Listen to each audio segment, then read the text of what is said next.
Welcome back to The Right Gun. For those new to my channel, please like, subscribe, and share. Help me grow this channel and the community. I'm going to start a new video series, and this video series is going to have nothing to do with guns.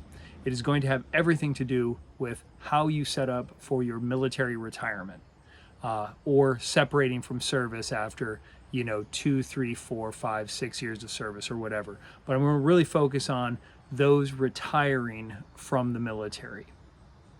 Now, there's going to be a little bit of stream of consciousness thought here as I go through and talk about why I'm doing this, but I will have a logical breakdown that we'll go through, and I'll post that right up here.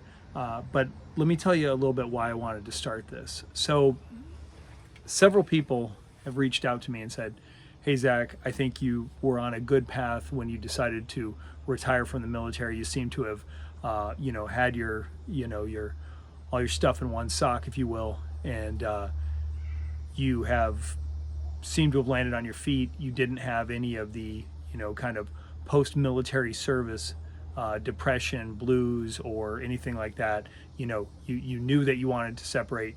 You made a goal and a plan for separation, and you separated pretty cleanly. Here's my goal. My goal is to, if one person can watch this video and say, gosh, you gave me a couple of good ideas on how to start planning for my retirement so that I land on a pretty good footing and I'm on the balls of my feet on my retirement date, then I will feel I have succeeded in this. Because that's all I want is for people to be secure in the fact that they're like, hey, listen, I've given my all for king and country, whether it's that initial enlistment or that initial, commissioning period that they had, or whether they gave, 30, 35 years of their life to the service. If I can help you guys out in just one of those little aspects, I will think that this is all have been worth it. So again, one of the reasons why I wanted to start a video series like this was because I've had more than a few people, even now, contact me and ask me kind of what my strategy was, what my philosophy was. So let's just go back. Entered service in early 1998, and I retired August of 2020. So right in the middle of COVID, right when everything hit, and right when everything got weird is when my retirement day was. I can tell you that I believe it was March or April of 2020, the Army called me up and said, hey, because of this COVID thing, you don't have to retire, you can stay in. And I was like, nope, I'm out. Thank you for your well wishes, but I will be seeing you out the door. And what I'm going to share with you is some tips, tactics, things that I use, things that I've collected, collected for the 2 years leading up to my decision to retire. So in total, 22 and a half years.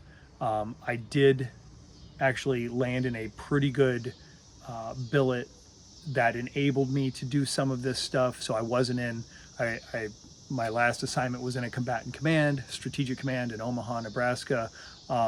Say what you will, they're busy, maybe not as busy as, CENTCOM or TRANSCOM or things like that, but, still pretty decent op tempo. But, it wasn't like I was at a brigade level and we're, doing workups for NTC or JRTC or things like that. And those acronyms there. So again, I was Army. I will try to use universal acronyms. And since I did retire out of a combatant command, things will be pretty joint. So no matter what service you're in, I believe you'll be able to take stuff away from this. And one of the other reasons that I'm doing this kind of pre-teaser video is I've wanted to do this for a while. I've been pushing it off. I have some time, and if I do this first video, then that'll force me to do the rest of the videos. Okay, so let's get into the meat of the retirement video. This is going to be, and we're going to have a little bit of fun doing this. So I've done this in an op order format. So we are going to do Sergeant Majors Eat Sugar Cookies, or Situation Mission, Execution, Service Support, command and signal, and then we're going to add some coordinating instructions at the end of this, so we can keep this kind of in military jargon, a military mindset, because I firmly believe that at the end of your military career, you will need to up that military mindset. You do not get on the Rhodes Scholarship Program. Do not go retired on active duty. That just shows people that you're kind of on a downward trend and you're not looking to do anything that has any real responsibility. And in fact, you could sacrifice or jeopardize future relationships that you may need for that follow-on post-military career job. Some people may just be like, hey, it's just me. I have my retirement. I'm going to get my VA disability, and I'm happy with that. I don't care if I work at McDonald's or Lowe's or Walmart or whatever. But I went, and again, I needed a decent post-military career that would help me support my family as the kids transition through college and to college. And again, we're going to get to all that, but this is that focus. So again, you're gonna want to, I think, up your game, up your planning, and really kind of define what your last 2 years in the military look like. Now, I'm not saying that it's going to take 2 years to do this. I was able to say I'm done, and I knew that I had 2 years. One, because I was going to a joint billet, so a 3-year assignment, but it was, after a year in to that last job that I had, technically it was second to last job, but it was supposed to be the last job. I was in a meeting one morning, and I was about ready to kind of throw down in our staff meeting when I just sat back and I clicked, because I had a friend, her name was Heather, and we'll just leave it at that. She said, hey, one day you're going to wake up and you're going to know it's time to retire. And before I started to let my supervisor, my division chief, know what an excellent idea he had in that staff meeting. I think it's a great idea, sir. And all the reasons that it was excellent, I just sat back and I said, wow, that was my moment. That's when I knew it was time to retire. And honestly, people talk about a moment of clarity, a moment of peace, kind of a Zen-like feeling settling all over you. That's what happened. Okay, so I said a 2-year plan. I firmly believe that. If you can do this in 2 years, that, I believe, is the best option. You can do it shorter, you can do it in a year. That would be pretty quick, but I think to set yourself up optimally, you want 2 years to do this plan. All right, so now we're going to get into the military portion of this. Here's your op order. So situation. I'm going to be reading off over here. Oh, see that? Look at that. See, some things never die. Fingers extended and joined, thumb pointed downward, knife hand, and got my PowerPoint pulled up in front of me, which I will be posting right here. So don't worry, you'll be able to see everything that I'm reading off of, but I'm just not going to make eye contact with the camera while I'm doing this. So again, stream of consciousness, but here you go. So situation, you are 18 years into your military service. You are ready to retire. How do you start that retirement process? We're going to go into that. Mission. Your mission is to retire. And in retiring, your mission is to make sure your family is set up for the best possible retirement out. Okay, service support. So there are things you do, and there are things that the service will do for you. So the things that you're going to do is you need to understand that process. It's going to take a little bit of time, but you need to do that research. You need to understand when your TAPS classes are, and you need to start that as soon as you're like 2 years out. Boom, you need to take that TAPS class. And I would recommend taking that TAPS class again at a year out. Some of it is trivial, some of it is trite, some of it is absolute gold.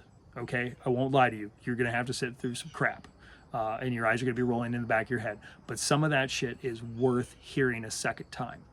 Okay, so there's that. The second thing that you must do, and I would highly recommend that you do this, you need a support group.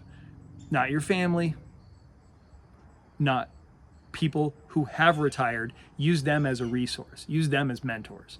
But you need a cohort or a peer group that you are retiring with. It could be your best buddy.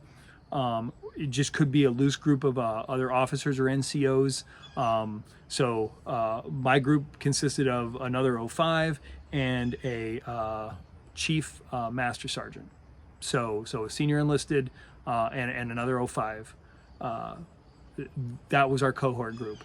And, there wasn't any of that military bearing. There wasn't sirs being thrown around. We were on a first name basis, and we were telling each other, we weren't going deep and dark into our, PTSD or anything like that. But what we were doing was sharing tips and tricks, or, if somebody had a lead on a job that sounded interesting or something, we were sharing that. There wasn't any bogarting of any, well, I'm going to get my, resume in before that guy. No, that's not how that worked. This is, you have people that are doing a mission together, and you guys need to plan together. That's how that should be looked at. So they don't have to be your best friends, but understand that you guys are going to undertake a journey together. I firmly believe that. Okay, so things that you do.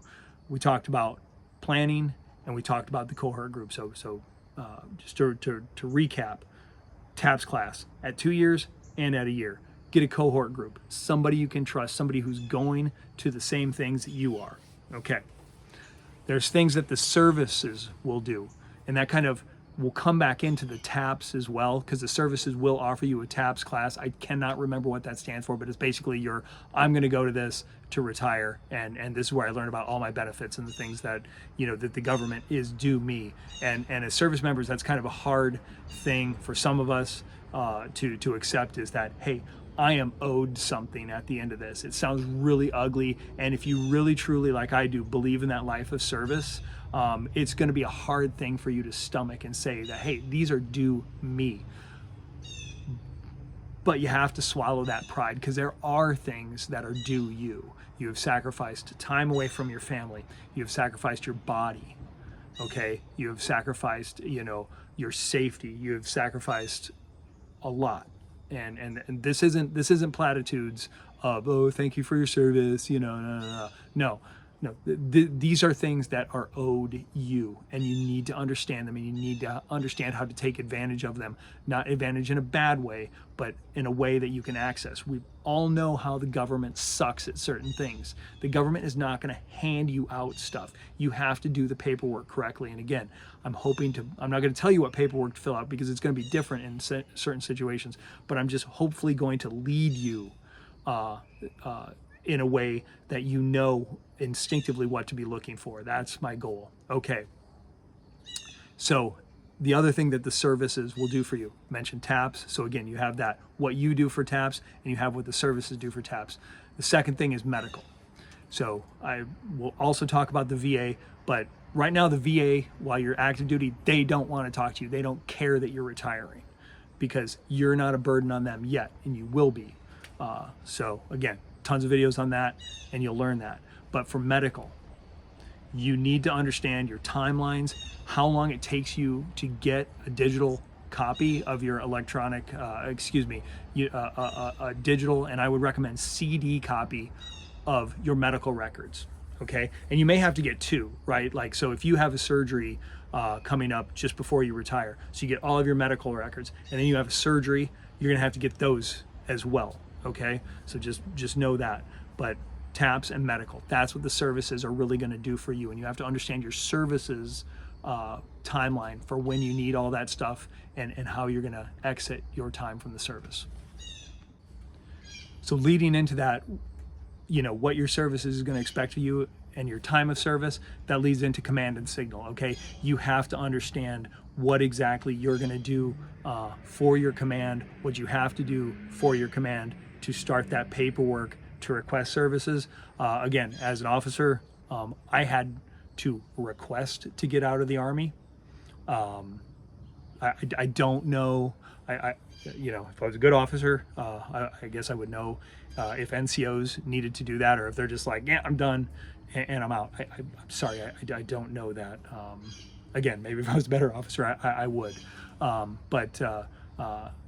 Again, I had an Air Force E9 who was in my group, and you better believe, as a senior enlisted advisor to the 4-star of a combatant command, he did not just say, I'm done. He had to ask to be done. So I don't know if that's the same for all enlisted retiring. I just don't. So you got to figure that out. But your chain of command, if you're in a brigade, a battalion, whatever, they're going to have a division. They're going to have that process, and they're going to have timelines for that process. So you need to understand that. And if you're like me, off at Air Force Base, Omaha, Nebraska, I had to communicate with Fort Leavenworth in Kansas and Fort Riley. So I had two places that I had to go, and I had to understand what the PSBs or PSCs, I don't know, Personnel Support Battalion, whatever they're called, but that personnel support apparatus. So I worked with my Army J1 Directorate at STRATCOM. There were certain things that they could do.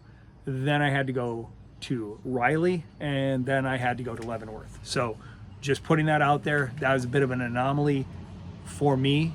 But you know, if you look at Tampa stand down there at CENTCOM and SOCOM, you know, don't know of many Army bases that are very close to there. They may send you up to Fort Moore. I can't believe I did that without pausing. Fort Benning for us old timers. You know, I just don't know. Or do you have to go over to Fort Stewart? That's something that you know, you'll just have to be aware of if you're kind of on a remote assignment. Okay, coordinating instructions. And this is really kind of the motivating factor for doing this video. And this is, I'm going to talk about how I built a personal and professional relationship and working network outside of the military. And it was not easy. Most of us Army guys, you know, a lot of us are social creatures, right? We've been deployed. We know that there is, you know, talk to anybody who's sat around on a tarmac or in a FOB, combat outpost, whatever, you know the art of conversation is not dead. You know, it may not be very intellectual, but the art of conversation is not dead. So I found that kind of reverting back to a very, very talkative curiosity of, you know, just talking to people, asking people, and you know, just willing to understand what was going on in the outside world and wanting to understand what was going on in the outside business world was very beneficial. And people were equally curious about military life. You know, I didn't, you know, I've only dealt with the National Guard. I only dealt with weekenders. I didn't, you know, really realize that there was, you know, people did this for a full-time job. You know, there's still that belief out there that, you know, the only people in the military are mobilized, you know, and we're all guard and reserve, and it's just a weekend thing and until we get deployed. So that is something to keep in mind, that, you know, just through weird skills and interactions that you have learned on the battlefield, the little hacks, if you will, that we have learned to simplify our life, you know, those can be very beneficial to a civilian employer. And we're going to talk about that and try to get into, okay, how do I take, you know, managing 5 Bradley fighting vehicles, right? If I was, you know, a section sergeant for a Bradley section, okay, how would I make managing, taking care of, and fighting Bradleys interesting and profitable and marketable for you to somebody in the civilian world? Sometimes they translate, sometimes they don't easily translate, but that's the conversation that we're going to get into in the coordinating instructions, is how to really kind of solidify that personal and professional network outside the military. Another thing we're going to talk about is the Skills Bridge program. Skills Bridge was an excellent program. If you haven't heard about that, look it up. It's basically in your last several months of retirement, you can go out for 4 months and work in industry. You know, put on a suit and tie or put on coveralls, you know, whatever industry you get into or you want to get into, you can go work with them, show that company, you know, what sort of skills and value you bring to their fight. And, you know, with the potential of there, you know, there is no,